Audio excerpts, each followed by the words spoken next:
کیا آپ نے کبھی سوچا ہے اللہ کہاں ہے؟ جب آپ مشکلات میں ہوتے ہیں تو اکثر سوچتے ہیں کہ اللہ کہاں ہے۔ یاد رکھو، امتحان کے دوران استاد ہمیشہ خاموش رہتا ہے، البتہ وہ ہمیشہ ساتھ ہوتا ہے۔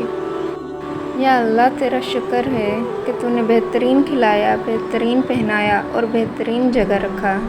صرف اللہ ہی ہے جو تمہارے دل کا بوجھ ہلکا کر سکتا ہے۔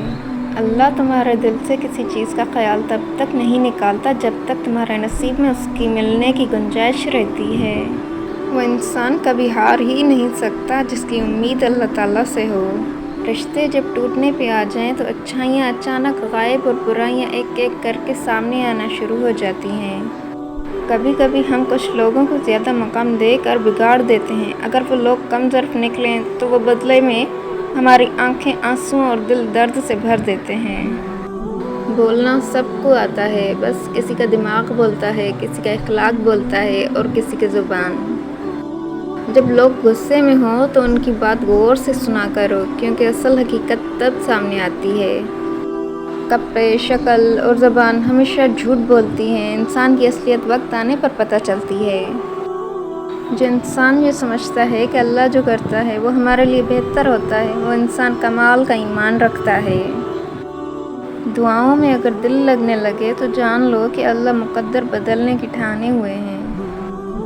دعا کبھی رد نہیں ہوتی، بلکہ وہ اللہ کے ہاں ذخیرہ رہتی ہیں اور بہت بہترین وقت پر قبول ہوتی ہے۔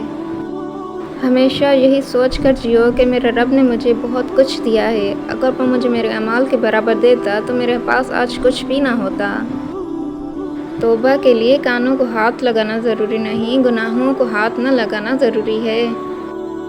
کسی کی خدمت میں پیش کیے جانے والے تحفوں میں سب سے بہترین تحفہ احترام ہے۔ 100 سال زندہ رہنے کے لیے 100 سال کی عمر ضروری نہیں، صرف ایک دن ایسا اچھا کام کر جاؤ جس سے دنیا تمہیں سینکڑوں سال یاد رکھے۔ انسان کو ملنے والی سب سے بڑی سزا دل کا سخت ہو جانا ہے۔ وہ اللہ ہی تو ہے جو دل کی خاموشی بھی سمجھ لیتا ہے۔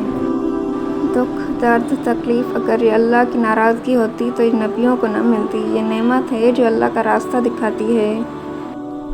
سنا ہے حشر میں کوئی کسی کا نہیں ہوگا، مگر یہ سلسلہ تو ابھی سے عروج پر ہے۔ جس گھر میں ذکر اللہ کا ہو اس گھر میں برکت اور رحمت ہمیشہ رہتی ہے۔ زندگی میں سکون چاہتے ہو تو کبھی کسی سے امیدیں مت رکھو، صرف اللہ پر بھروسہ رکھو۔ سچائی اور نیکی کا راستہ دشوار ضرور ہے لیکن منزل بہت خوبصورت۔ برائی کا راستہ بہت آسان صحیح لیکن منزل تباہی ہی ہے۔ اللہ فرماتا ہے، مت ہو پریشان میرے بند کیے ہوئے دروازوں پر، میں خیر لانے سے پہلے مصیبتوں سے گزارتا ہوں۔ زندگی میں اکثر مقامات پر میں نے جانا کہ میرے ساتھ اللہ کے سوا کوئی نہیں ہے، اور تب ہی مجھے اندازہ ہوا کہ صرف اللہ کا ہونا کس قدر بہتر ہے۔